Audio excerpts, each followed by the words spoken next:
En la corriente de rápidos que suele ser la vida de los desdichados, son más bien pocos aquellos momentos en los que pueden detenerse a pensar, reflexionar sobre el lugar en el que están parados y las decisiones que los guiaron allí.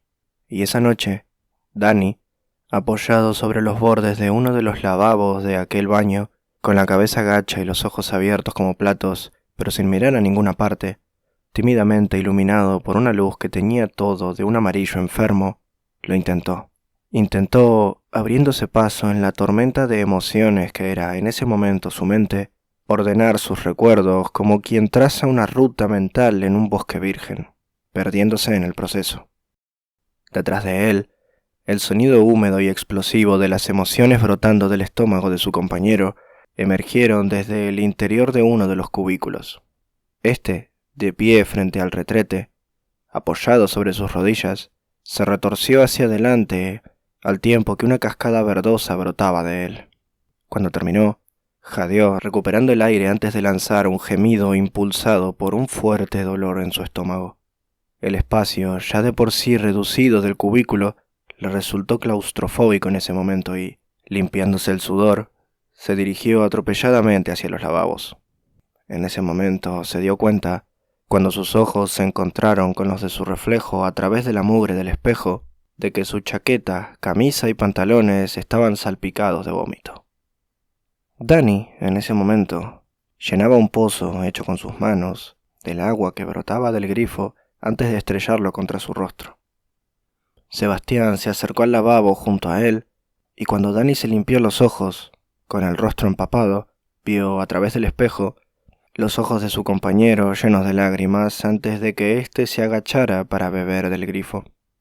Danny se despegó del lavabo y anunció que iría a apagar la gasolina al tiempo que daba una palmada en la espalda a su compañero, antes de dirigirse hacia la salida y atravesar la puerta. El frío de la madrugada golpeó su rostro empapado como un témpano mientras sus garras recorrían todo su cuerpo, obligándole a cerrar su chaqueta mientras atravesaba el desolado exterior en dirección a la tienda. Sobre él, no todos los faroles funcionaban, pero la luz que iluminaba a su alrededor era suficiente para tener una visión clara de los surtidores y el estacionamiento. Sin embargo, más allá de los límites de la gasolinera, la oscuridad era total. Un velo inescrutable y silencioso que, en ese momento, le hizo sentir vulnerable. Y hasta que no hubo alcanzado las puertas de la tienda, sintió a cada paso como si en cualquier momento algo pudiese emerger de la negrura y llevárselo, arrastrándolo hacia insondables abismos de horrores indescriptibles.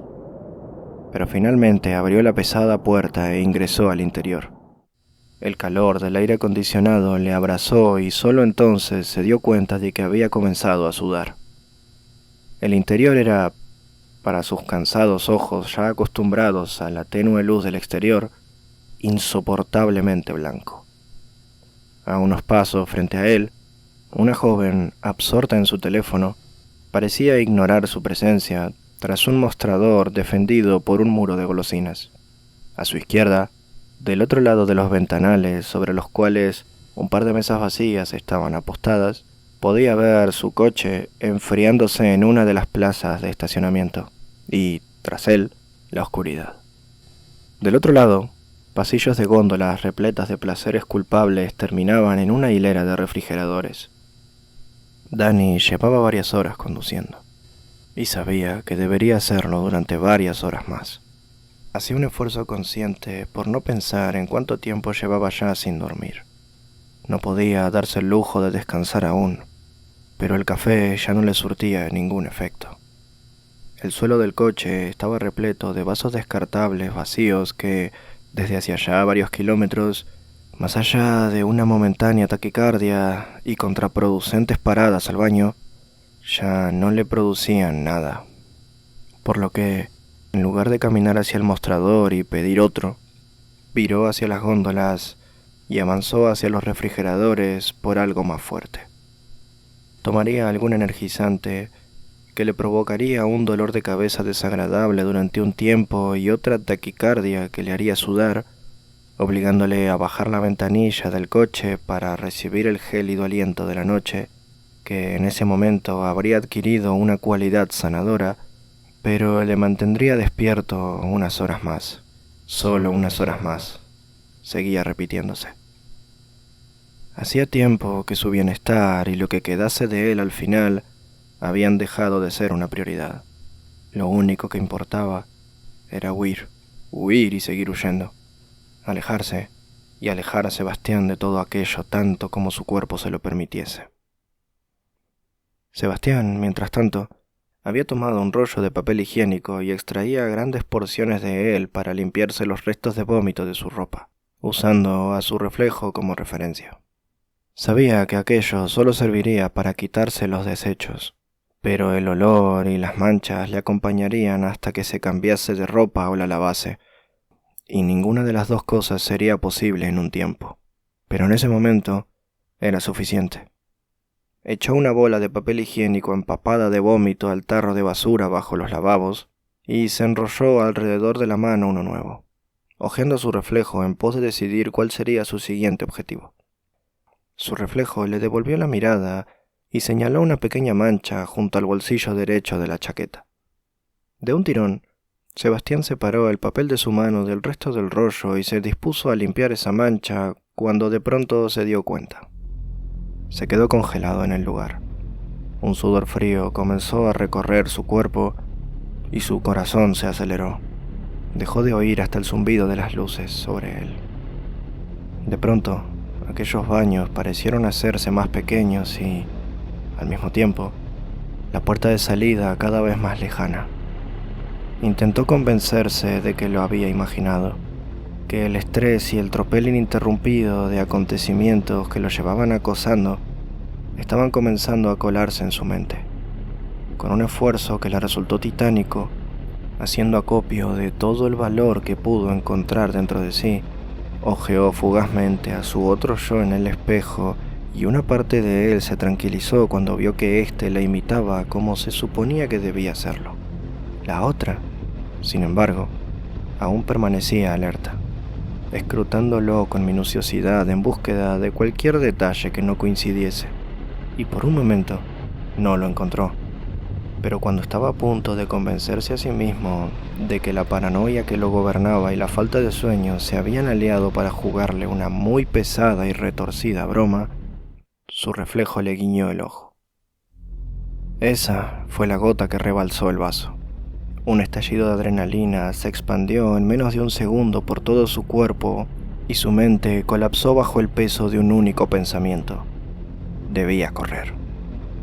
Y así lo hizo, oyendo mientras tanto susurros ininteligibles que parecían acercarse a él desde todas direcciones.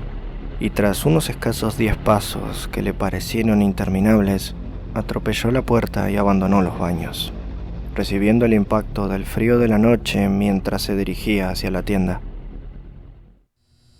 Dentro, Dani tomaba un pack de 6 latas de energizante del estante más bajo de uno de los refrigeradores. Tuvo que tomar las más baratas que encontró, pues las circunstancias en las que habían podido huir le impidieron conseguir más dinero del que traía encima, y como advirtiéndole en lo que se estaba metiendo, la sugerencia de una migraña pareció emerger desde encima de su nariz, pero no tuvo el lujo de prestarle más tiempo cuando, allí, encunclillado y con la puerta del refrigerador aún abierta y el frío golpeándole el pecho, le pareció ver algo por el rabillo del ojo, algo que desaparecía entre las góndolas, como si alguien abandonase esa zona y volviese hacia la caja. Algo por demás perfectamente normal, si no fuese él, la única persona en la tienda además de la cajera. Se puso de pie y cerró la puerta, encontrándose cara a cara con su reflejo, que le devolvió una sonrisa demasiado grande, sobresaltándolo y casi provocando que se le cayesen las latas de las manos. Ellos ya estaban allí. Se encaminó a la caja apresuradamente, avanzando entre papas y galletitas, intentando no mirar por encima de estas, temiendo que, si lo hacía, algo le devolviese la mirada. A pesar de estar volviendo sobre sus pasos, el camino a la caja le pareció considerablemente más largo de lo que lo recordaba y, cuando llegó, Agitado, depositó con, tal vez, demasiada fuerza las latas sobre el mostrador, despertando a la joven de su letargo tecnológico mientras él hacía un esfuerzo hercúleo por extraer un montón arrugado de billetes de su bolsillo.